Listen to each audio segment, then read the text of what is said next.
हसन साहब, supreme court ने PTI को मखसूस नशिस्तों का हकदार ठहरा दिया। सुप्रीम कोर्ट ने कहा कि पीटीआई सियासी जमात थी और है। अदालत उज़्मा ने मजीद हुक्म दिया कि पीटीआई खवातीन और अक़लियतों की मखसूस नशिस्तों के लिए 15 दिन के अंदर दरखास्त दे।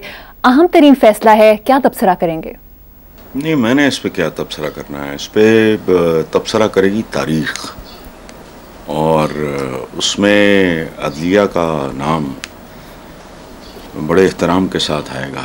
अच्छा, अब ये देखो, अनहोनियों की सरजमीन है, या 76 साल के अंदर अंदर वो कुछ हो चुका है जो किसी मुल्क की तारीख में शायद सदियों में होता हो। बहुत कुछ हुआ है, जाली क्लेम, जाली जातें, फिर मुल्क का दौर, तो पता नहीं क्या कुछ हुआ है, वज़राए आज़म के कत्ल, फिर फांसियाँ। सो ये है अनहोनियों की सरजमीन, और अगर कोई अनहोनी नहीं होती तो शायद इस फैसले से पाकिस्तान का सियासी और सियासी से भी बढ़ के माशी मंजरनामा स्लो मोशन में तब्दील होना शुरू हो जाए। अच्छा। स्लो मोशन में, जिसे डिज़ोल्व कहते हैं मूवीज़ की ज़बान में, कट टू कट नहीं। ऐसा पाकिस्तान उस रेंज से निकल चुका है जहाँ को बात कट टू कट होगी। अच्छा, सुप्रीम कोर्ट के सबसे अहम बात यह है, सबसे अहम ना सही, बहुत अहम बात यह है कि सुप्रीम कोर्ट के फैसले ने इलेक्शन कमीशन के मौजूदा इलेक्शंस के हवाले से जो किरदार था उस पर बहुत बड़ा सवालिया निशान लगा दिया है। देखो, मैंने एक ज़माने में वो बेनज़ीर भुट्टो का इलेक्शन था, प्री पोल रिगिंग होती है, ड्यूरिंग पोल रिगिंग होती है, फिर आफ्टर। ये हमारा तो माशाल्लाह रिकॉर्ड ही अजीब है। अच्छा, कैंपेन ज़ाहिर है, देयर वाज नो कैंपेन, इंतखाबी निशान गायब था, यानी बुनियादी तरीन चीज़, उम्मीदवार सहमे हुए, खौफज़दा। अच्छा, वो कैंप्स नहीं लगा सकते थे। वोटर्स ने अजीब और मज़े का खेज, एक अजीब जादूगरी, एक अजीब मस्खरापन, वो जो इलेक्शन सिंबल वगैरह का ज़ेन नशीन करके या पता नहीं करके, जिस तरह पता नहीं, मैं पहली बार मुझे लगा कि वाकई टैलेंट है कौम में, वरना तो ये फजूल सी बात है। टैलेंट की कमी नहीं, हमारे पास टैलेंट है नहीं, बड़ी मुश्किल से इन्होंने ढूंढा। लेकिन बहरहाल अब जिस तरफ बात जारी है, मैंने कहा अगर कोई अनहोनी ना हुई तो इमरान को भी चाहिए। मैं इस तरह के मशवरे देते हुए मुझे अच्छा कभी नहीं लगा, लेकिन वसी तर मुफाद जिसे कहते हैं कि वो हमने क्या लेना देना है, हमारा तो ना को रोल था, ना है, ना होगा। तो उसको भी चाहिए कि अब थोड़ी सी जो फ्लेक्सिबिलिटी है, अगर कुछ सिस्टम, चलो ये मुल्क चले ना, खैर है, रींगता तो रहे ना। मुझे तो ये शक पड़ता है बाज़ औक़ात कि ये जो क्रॉलिंग हो रही है, शायद ये भी ना रहे। भागना मुल्क नहीं है, चलना तो दूर की बात है। तो the country is crawling, everybody knows, झूठ के अंबार लगे हुए हैं, लेकिन पता है ग्राउंड रियलिटीज़ का सबको पता है। तो और कुछ नहीं, ये रींगता सिसकता चलता तो रहे ना निज़ाम, बस इतनी बात है। और मैंने क्या तबसरा करना है जी। बिल्कुल ठीक है हसन साहब, आगे चलते हैं। अखबारी खबर के मुताबिक सदर आसिफ अली जरदारी का कहना है कि नून लीग से हुकूमत नहीं चल रही, हम हुकूमत बनाना और गिराना भी जानते हैं। क्या कहेंगे? देखिए, मैंने इस पे मैं कहीं और भी मैंने तबसरा किया है। ये एक तो वजाहत टाइप चीज़ कोई आई है, इसकी कॉन्ट्रडिक्शन भी आई है, लेकिन चलें हम अज्यूम कर लेते हैं कि वो ठीक नहीं होगी। तो जरदारी साहब को समझ नहीं आ रही, क्यों नहीं चल रही। मैं पिछले 2 दिन से इश्तिहार देखता हूँ, रिलीफ, अब हमको रिलीफ फलाना टमकाना, उसकी तफसील में जाओ तो अपने मुंह पे थप्पड़ मारने को दिल करता है। तस्वीर है, इनको एक तो शौक बड़ा है अपनी तस्वीरें छपवाने का। अच्छा, लोगों को और गुस्सा चढ़ता है, तस्वीर है, रिलीफ है। अच्छा, ओ भाई, इश्तिहारों पे इश्तिहार चल रहे हैं, टिकटॉकर्स हैं, अदाकारों की पूरी फौज है। बताओ, अजीब, सस्ता आटा लोग रो रहे हैं, सस्ती बिजली, रोजगार, मुफ्त, सारा कुछ भी नहीं है। तो ऐसे लगता है जैसे पूरी महज़्ज़ब दुनिया से वहाँ के बेरोजगार उठ के पाकिस्तान आ रहे हैं। और क्या फजूल ये जो बात आप कर रहे हैं नहीं जी। तो अब बाकी Asif Ali Zardari as a history, उनके तो वालिद भी देखो एक सीजन्ड पॉलिटिशियन थे, आकम अली जरदारी। तो वो एक खिलाड़ी है। ये तो बहरहाल एक मुहिमजू किस्म के लोग हैं, और बहरहाल देखते हैं। बात सुनो, इन लोगों को समझना हो, मुसीबत ये है कि मेरे जैसे जो होते हैं ना मनहूस, वो बात में पीटते हैं, बात समझते नहीं।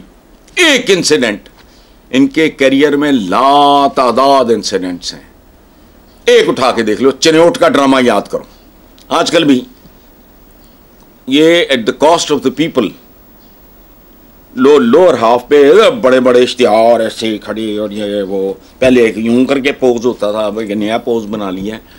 चिन्योट का मामला याद है? वो अरबों रुपया लग गया होगा, जो 2-3 उन्होंने वहां ड्रामे रचाए थे चिन्योट में। पता नहीं क्या क्या निकाल रहे थे, सोना, तांबा, लोहा, पीतल, पता नहीं क्या। बट्टा सा पकड़ के इनके बरादर खुर्द, मौजूदा वजीर आजम के, खुर्द नहीं बरादर कलां, कौम को खुशखबरियां। किधर गया चिन्योट? कोई याद आती है बात? हमने एक बेहिस किस्म के बिल्कुल ही गए गुजरे से लोग हैं। कभी किसी को याद आया चिन्योट स्कैंडल का क्या बना? जैसे बीट स्कैंडल है, तीन लोगों को याद ही नहीं, किसी को पता ही नहीं। अब ये जरदारी साहब ने जो कहा है तो एक झटके की मार नहीं है। If he wants, it is written on the wall. और मैंने आसिफ जरदारी के बारे में एक बार कहा था, और वो ये कि वो शायद इस वक्त जो सीनियर पॉलिटिशियंस में से वाहिद आदमी है जो अगर अपनी प्रायोरिटीज़ में थोड़ी सी तरमीम कर ले तो वो पाकिस्तान का जो है ना इस खोबे में इसको निकाल सकता है। ये आज नहीं, 6 महीने नहीं, साल नहीं, 2 समा से पहले की बात कर रहा हूं। मैंने जब ये बात की थी, ही इज ओनली वन, लेकिन ही विल हैव टू थोड़ा प्रायोरिटीज में उनको तब्दीली करनी पड़ेगी पाकिस्तान को। वो भाई बाकी जो इनके बस की बात ही नहीं, ये तो मटीरियल ही और है। ये वो मटीरियल है जो कहता है ये हम उधर आए जनाब स्पीकर, और स्पीकर सपूकर पता नहीं कितने गया, जरा इधर भी आज तक पता नहीं। छोड़ो, चलें। पर हसन साहब, दूसरी तरफ सदर आसिफ अली जरदारी के दौरे लाहौर के मौके पर ऐवान सदर ने सिक्योरिटी के लिए 20 गाड़ियां मांगी, जिनमें 5 बम प्रूफ गाड़ियां शामिल थीं और 14 सिक्योरिटी ऑफिशियल्स भी लाहौर आए हैं। अभी मैंने क्या कहा कि अगर ये आदमी अपनी तरजीहात में तब्दीली ले आए, यही कहा ना जी, तो आपने अगले सवाल में मेरी बात की तस्दीक कर दी। प्रॉब्लम है, पहली बात तो ये है कि पाकिस्तान में अशराफिया नाम की कोई चीज है ही नहीं, है ही नहीं। 1857 के बाद जेनुइन अशराफिया का नामो निशान मिटा दिया गया। मुगल शहजादियों ने बावर्चियों से शादियां की, मुगल शहजादों ने यक्के चलाए, या आज भी पता नहीं रंगून में या कहाँ भीख मांग रहे हैं। तो अशराफिया शरूफिया नहीं, अगर कहीं कोई है वो फिर इनके रंग में रंगा गया। अब ये कोई भूखी नंगी कौम है। मैं कहता हूँ, अच्छा आपने कहा 20 गाड़ियाँ, 5 बम प्रूफ गाड़ियाँ, 14 सिक्योरिटी ऑफिशियल्स 14 कारकुन नहीं। अच्छा, अब इससे कैलकुलेट करो कि इस भूखे नंगे मकरूज मुल्क का ये जो सारा ताम झाम है, इसे कैलकुलेट करो कि इस भूखी नंगी कौम को उनका सदर या वजीर आजम या ये जो फिरते हैं, जो डिलीवर टके का नहीं सिलसिला करते, क्लैरिकल सा सिलसिला चल रहा है, उसमें भी अवाम का बेड़ा गर्क। ये फी किलोमीटर कितने में कॉस्ट करते हैं? प्रेसिडेंट या प्राइम मिनिस्टर हाउस में बैठा हुआ आदमी पर डे कितना डिलीवर करता है और कितने में कॉस्ट करता है? और फिर कैलकुलेट करो। कैलकुलेट करने की जरूरत नहीं है, उन्होंने एवरेज पता लग जाएगा, पता कर लो। अभी नेट पे बैठो, पता चल जाएगा कि बंदा 24 घंटे में कितने सांस लेता है। इनका एक एक सांस कौम को कितने में पड़ता है। अच्छा, प्रॉब्लम है, मेरे जैसा जाहिल कब्र किनारे पहुंच के उसको समझ आई कि ओहो, भुट्टो के नारे का मतलब तो कुछ और था। रोटी कपड़ा मकान का मतलब ये नहीं था कि देंगे, रोटी कपड़ा मकान का मतलब ये था कि छीन लेंगे ना। रोटी कपड़ा मकान एक नारा है ना, अगे कितने लिखे हैं कि देंगे कि लेंगे, छीन गया वो। अभी अर्ज किया है कि ये भूख नंग की मारी हुई कौम, बिलबिलाती हुई कौम को ये लोग पर आर, मैं फी सांस बात नहीं कर रहा, फी घंटा कितने में कॉस्ट करते हैं। और इनको ये नहीं पता है मौत होती है अंदर।